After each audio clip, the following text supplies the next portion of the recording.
no diet plan fits all. Food is the medicine, and nowadays it's very unfortunate that we tend to depend on a lot of packaged foods or convenience foods. Iron deficiency is common, especially in women, because we go through our menstrual cycle, pregnancy, lactation, menopause. So iron deficiency is something that is very important.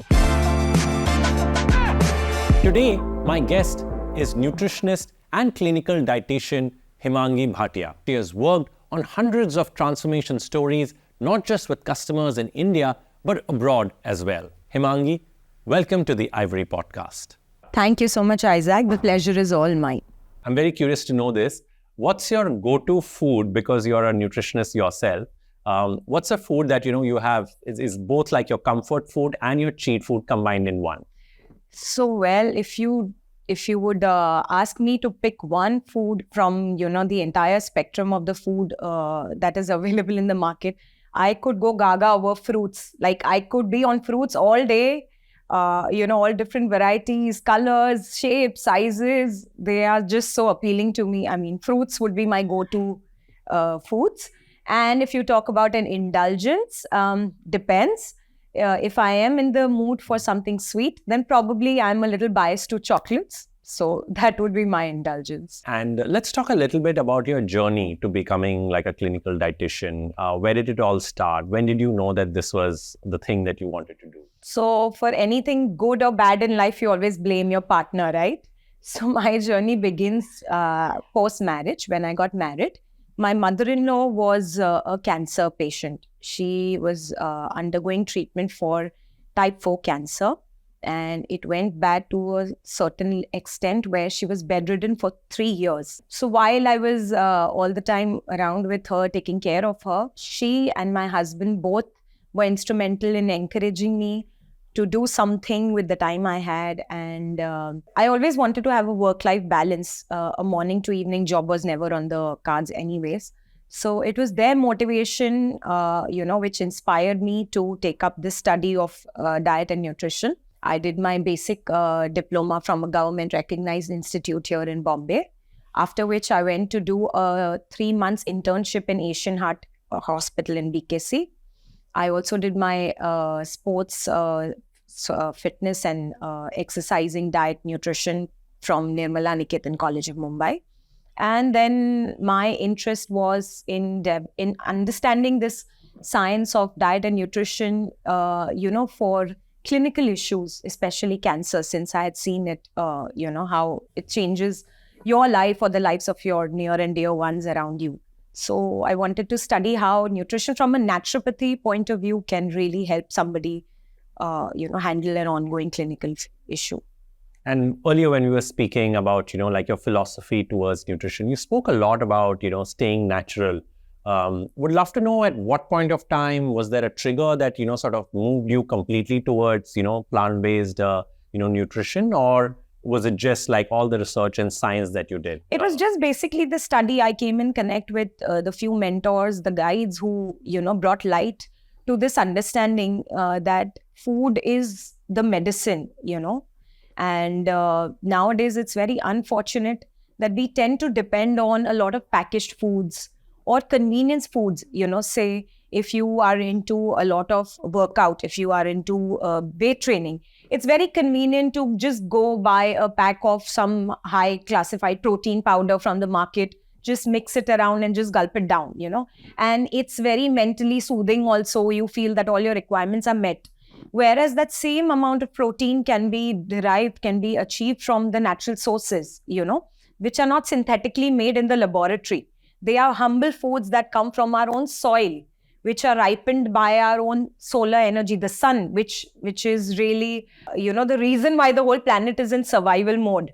So, there is so much that nature can give us, and yet we are dependent on all these foods which are packaged, which are processed, which are laden with such ingredients, which we don't have even the understanding of. When you go pick up a packet, when you pick up a food product and you read the ingredient list, you will come across some very nasty names, certain terms which you will not even relate to. A common man will not really understand what exactly is gone into that food product. So, it was just that entire understanding that encouraged me to learn and understand and study the power of natural foods versus anything. If it's convenience once in a while, if it's indulgence, it's absolutely okay. But on a regular basis, if you want to take charge of your health, of your wellness, then those are not the foods that we can really depend on an everyday basis. So, a decade ago in India, nutrition was not even like, as commonly spoken about as it is today. Let's say anybody, again, who is in a similar situation, anywhere in India, looking at this show and saying, food is food, what is nutrition all about? What would your layman's definition or description be for somebody who wants to know what is nutrition? As much as information is available out in the market, I feel diet is still either very underrated or it's very overrated. Still people have ambiguity where a healthy diet or nutrition is concerned. People are still not sure on what to eat, how to go about it. My neighbor tells me that, okay, this particular, whole grain is new in the market and I have managed to lose weight. I want to reach out first, and that is very, it sounds a very, encouraging prospect to me. I want to reach out, go to the store, and at whatever price it is available for sale, I want to pick it up because I want to lose weight very desperately. Or, somebody else is claiming that this is a miracle food, and if you consume it, so all your clinical readings are going to, it's like a magic pill overnight. Nothing is like a magic pill. And yet, each and every food that nature provides us with, the humble produce that nature gives us, they are each effective in its own way to nourish our body, to give us the strength, the immunity to fight any issue, any ailment that we are battling with. If you have a healthy lifestyle, your being in correct weight and shape is a natural byproduct, Most of the times, it's very, very rarely you will see healthy eaters are really obese. So everything is revolving around the power of food. Still common man has a lot of misconception, which when people come to us, like when I have a client, the first meeting I take with a client, I need at least 1.5 hours of my client to understand what exactly are putting into their plate, into their body, what their lifestyle is, are they spending enough time working out or not? Is their sleep even quality good or not? So there is a lot more. It's not only about the food that you eat. It's like an overall package that you need to pay heed to. In today's time also, we come across people, we come across clients who come to us with the perspective of diet as an agenda. Okay, I have this family wedding coming up in this next few months. I want to lose weight, or my blood sugar levels have suddenly risen. I want to bring down my sugar levels. Diet is not a predated or a post-dated agenda. Diet is something that you have to take through life. A healthy diet intake is something that I would eat now today when I'm 39, which I should be eating when I turn 57, which would be a part of my lifestyle even when I turn 72. It's not something that I follow now. I give it up, a few years later. Of course, you can tweak it if there is a need, if there is some deficiency, if your expert has asked you to modify your diet for some clinical reasons, that's a different ballgame altogether. But diet is something that you take through life. It's not a phase. It's not just a dated agenda that you deal with. Got it.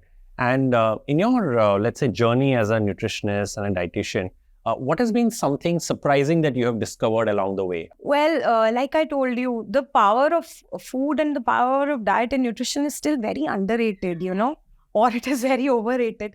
We get clients, I've had to deal young college students who, for whom the only kind of vegetable that they know is potato, and probably in the form of French fries. Slowly and gradually, you have to open their mind, to incorporate the green leafies, the other variety of fruits, the other seasonal produce into their diet.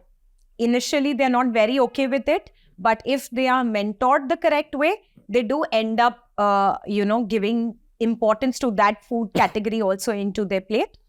And otherwise, I've had clients, like I remember this was one client, I was in my office and I got this inquiry on the line, and the lady wanted to speak to me. And she was very, very keen that she wanted a consultation ASAP because soon she was going to turn 40.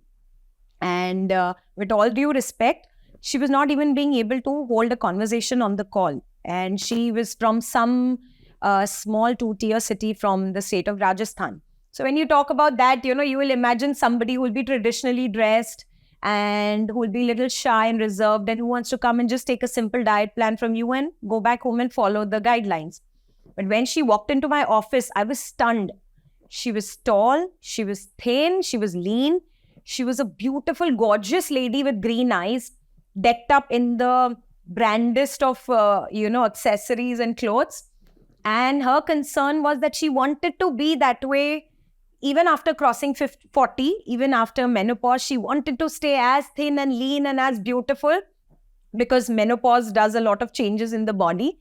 And when I checked with her diet recall, her breakfast would be, say, 5 almonds in the morning with just half a boiled egg. She was regular at playing tennis. She would play 2 hours tennis, and yet that was the only breakfast. Her lunch would be just a moderate 1 roti with some sabzi. And for years, she was eating just half a bowl of plain boiled oats for dinner.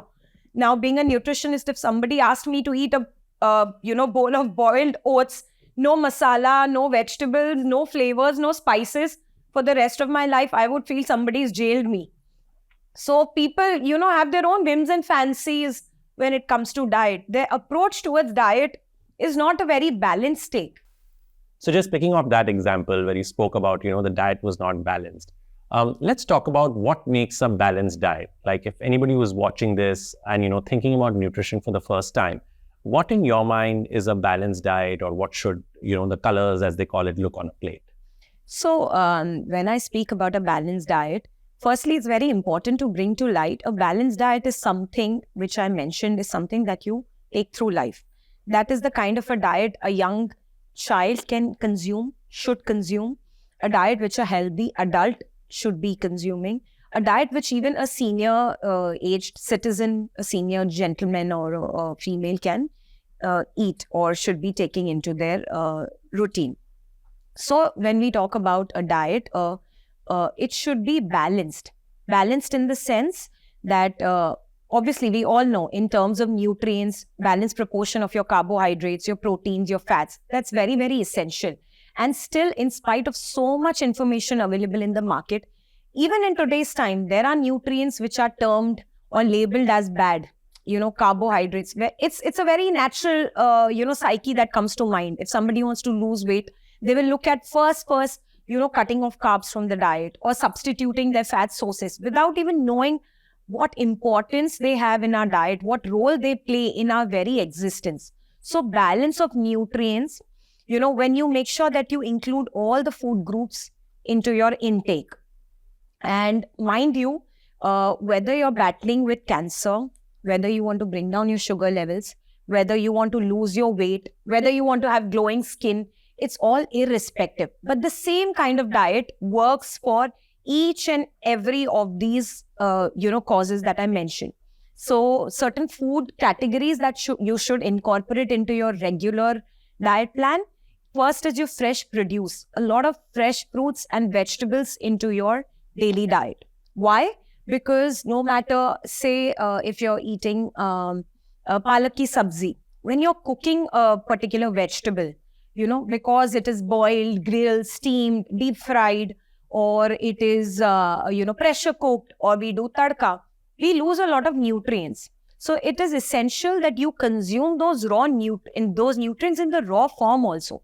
When we eat a fresh fruit, what do we do with a banana? We take a banana, we just peel it open and we munch it down.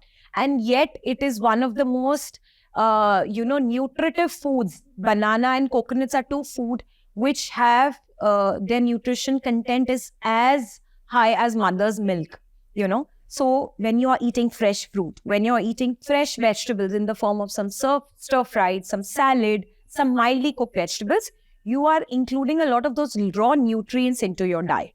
Second category is your whole grains. Now, when we talk about whole grains, unfortunately, majority of the population only recognize rice and roti. Those are the two staples, which is not wrong. But we come from a blessed land where there are so many other whole grains which are easily available. Thanks to technology, thanks to our marketing streams. Today you go just walk across to a grocery store around your lane, just at the corner of your lane, and there you have all the variety easily available. So we come from a land which is rich with millets. There are so many other whole grains. So make sure you include those into your diet. Okay. Where it comes to proteins, again, like I said, you don't need to only depend on supplements or, those products which are only available in the market, which are packaged synthetically in the laboratory. If you make sure that you're consuming your whole pulses, you're sprouting your pulses and you're consuming them, you're increasing the protein content by 2 to 3 times, So if your diet is rich in those sprouts, in those whole pulses, in the nuts and seeds that you eat, you get adequate proteins. So where fat is concerned, what we tend to do, only look at the fatty sources, the deep fried foods that we are eating, or the butter, the cream, the cheese. They are not the only culprits. Again, if your diet is rich in a lot of packaged and processed foods, there is where you get a lot of trans fatty hydrogenated foods as well. So watch out for your source of fats. Are you consuming fat from a good source food product, or is it, the unhealthy version of fat that you are including? If you have made sure that your intake is whole grains, there is a lot of variety of fresh fruits, vegetables, there is, the whole pulses that we spoke about, the nuts and seeds, the healthy fats, you will never be deficient in the necessary vitamins and minerals that your body requires. Lastly, hydrating your body is very essential. So as important as it is to hydrate your body with water, if you're not too much into water, even if you consume, say, fluids like lemon water, coconut water, any fresh vegetable or fruit juice, without straining the fiber away, without adding any sugar or ice, So if you consume those, if you have any herbal infusions, or you make any decoctions with a number of herbs that are available in the market, that works really well. So if you're well hydrated and each of these food products, each of these categories are in the ideal proportion into your diet, then there is no, need for any additional supplements, or you can term it then your diet is balanced in a lot of ways. Obviously, when we talk about fresh fruits and vegetables, it covers your fiber also, because removal of our waste, as we know from the body, that one major role is played by the fiber. But when you intake raw fruits and vegetables into your diet, that is taken care of by the fiber prospect of those veggies and fruits also. That's a great crash course, and anybody who's listening you've simplified it really.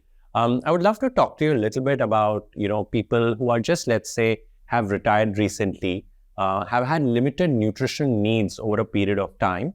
Is there anything you would change among these 4-5 things for people who are, let's say, have become a little less active, right? Because when you're active, going to office, etc., versus retired. So is there anything in this mix that you would dial up or down for such an audience? See, it would again depend on their lifestyle. No diet plan fits all, Depends on even 2 people in the same senior age category. Their lifestyle would be different. So one of them might be getting up early in the morning, still very enthusiastic, wearing his walking shoes, going across, taking a run around the neighborhood, coming back after an hour, after a nice jog, getting the enough sunlight from the sun, getting back home. So, and the other person might just be, all satisfied with his life, not wanting to venture out, wanting to just laze around at home, watch a little bit of TV, read the newspaper. So no diet plan fits 2 people. With each individual, there's a different set of, diet planning that we also take into consideration.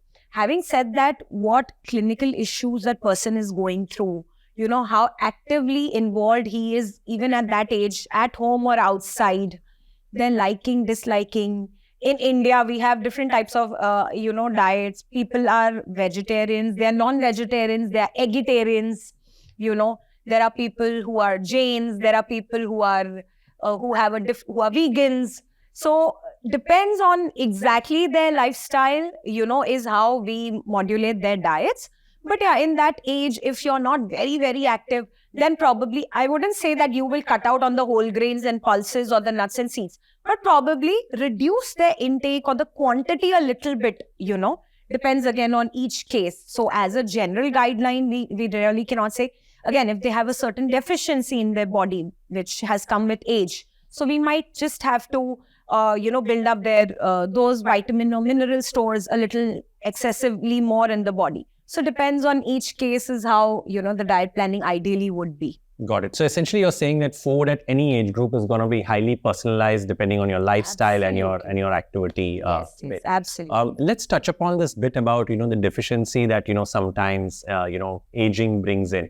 Can you talk to us a little bit about what these deficiencies could be? Like calcium, for example, is something that typically tends to go down. But apart from that, is there anything else that you've seen in your experience that has typically gone down over as people age? So like you mentioned, calcium deficiency is common. Iron deficiency is common, especially in women, because we go through our menstrual cycle, pregnancy, lactation, menopause. So iron deficiency is something that is very important to be, taken into consideration. Vitamin D3. This is something that I would say is not only related to the senior age people, but nowadays we see it even in younger children. Because we don't have any exposure to, the sun rays. We are all indoor, cushioned in our air-conditioned environments, offices. Even when children leave to the school, they are in air-conditioned buses. They reach, even in the playground. I'm not sure how much of, physical activity they go through every weekly. Their, hours of physical education training, how much is really given attention to.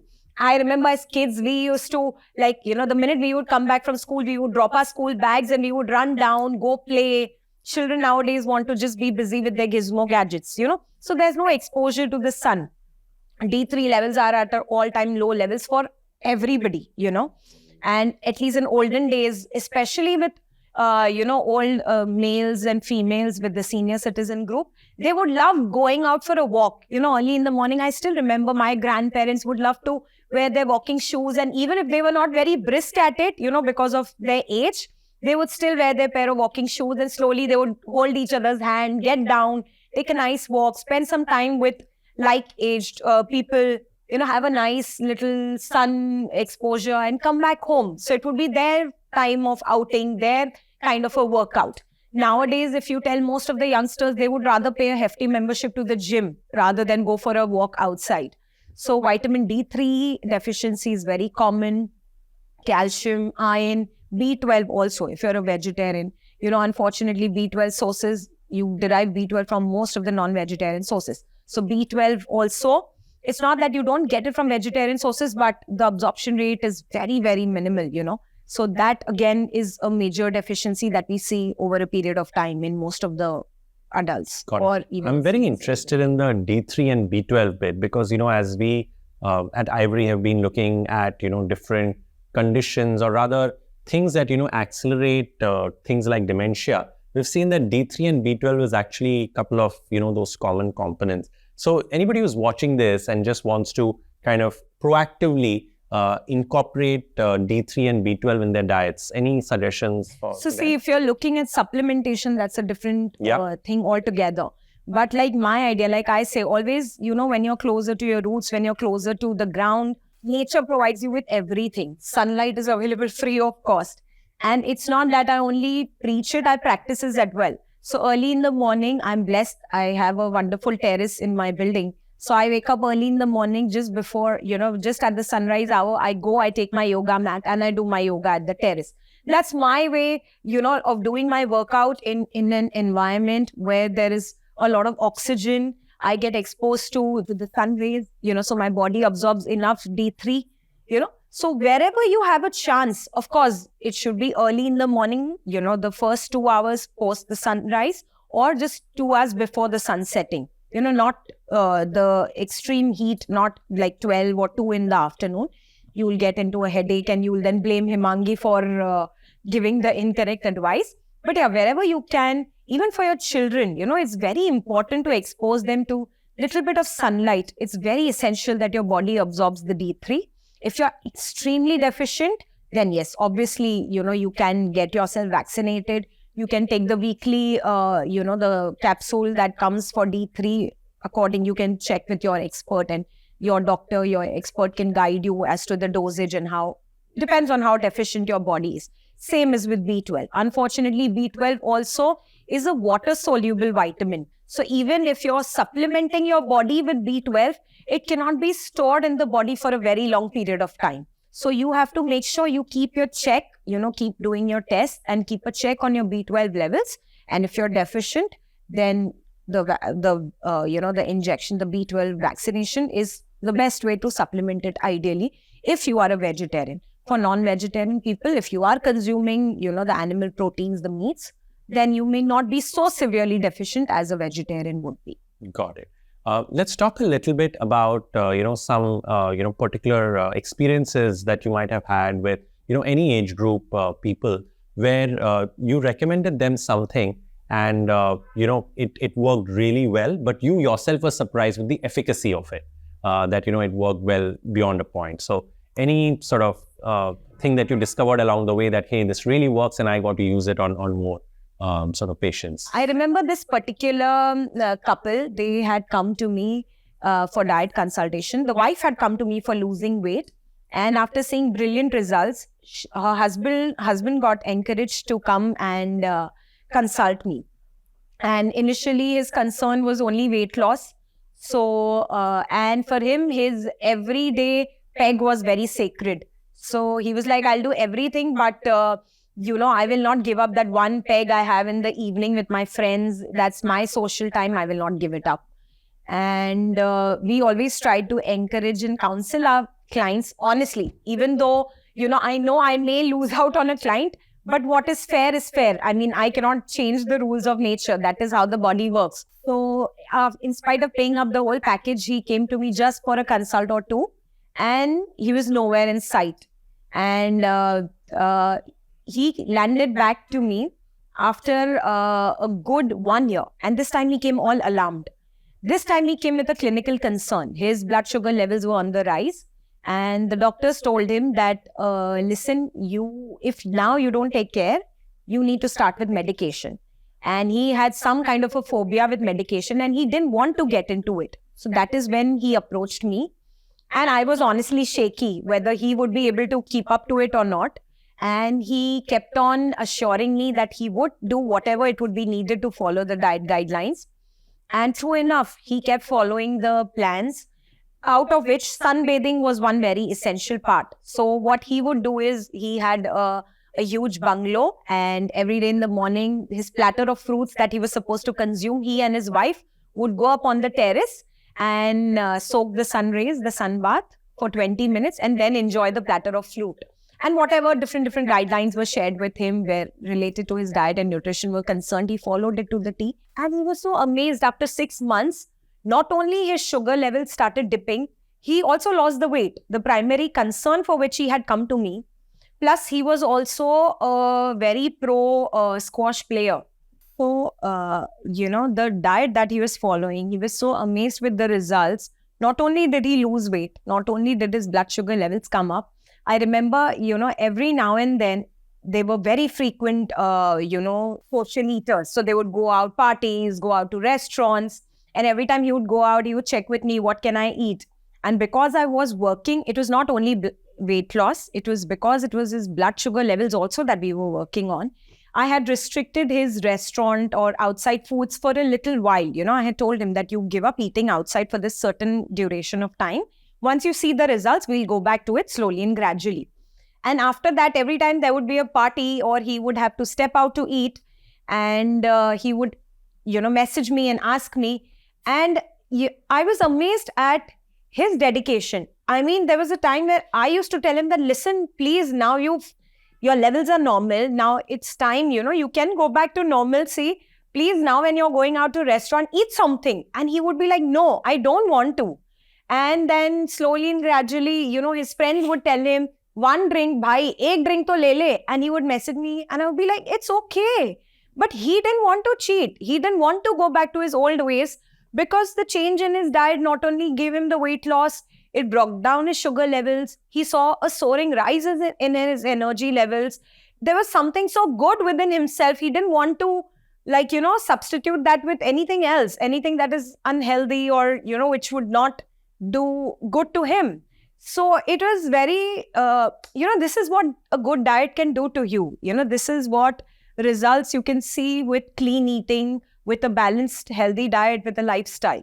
So that's how, that is one, those kind of the cases that really motivate us, to work for, for educating people, for explaining them that what you are actually consuming is what you will turn out to be. If you put in gold, you're going to turn into gold. Got it. And you mentioned he was a active squash player. So which brings me to a related question around plant-based food. When you're muscle building, is plant-based food good enough to actually give you the required protein requirements for, the day? And we can, let's say, talk about an average 35-year-old just for context. Correct. Again, like I told you, there's so much of information available out there. There are so many lovely films that have been released on this subject. You can go through, the Game Changers. There are so many, if you've gone through social media, there are so many sports people. There are so many celebrities who are turning plant-based, who are turning vegan.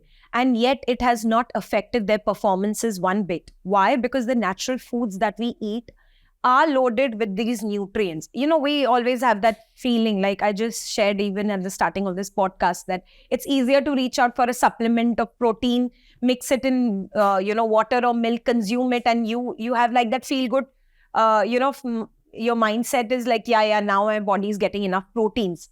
But say, for example, to practically explain it to you, the humble spinach or the palak that we consume, at least 30% of its nutrients are nothing but proteins.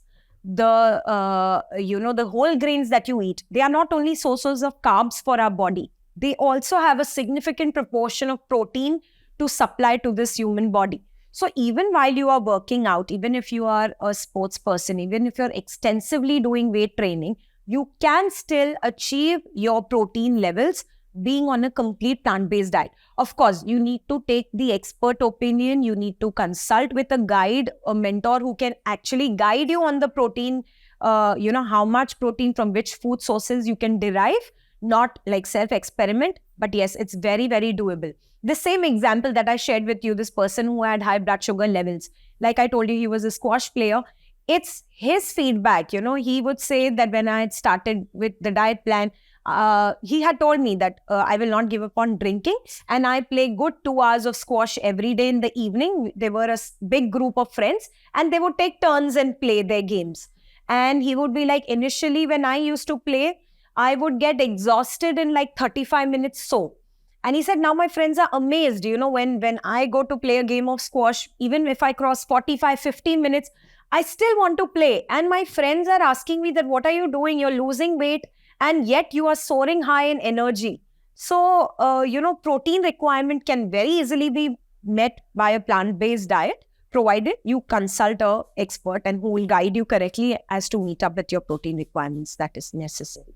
Got it. Which brings me to another question around, this entire practice of diet, which is intermittent fasting. Could you tell us a little bit about who are the people for whom, let's say, this particular pattern of, nutrition or dieting, whatever we call it, works really well? Correct. I would say you have put in the question very, very properly. Who is intermittent fasting worth, taking up for, and who should not be doing it? Because this is a set of questions that I keep getting at every other corporate event, and everybody wants to know how good intermittent fasting is or is it not.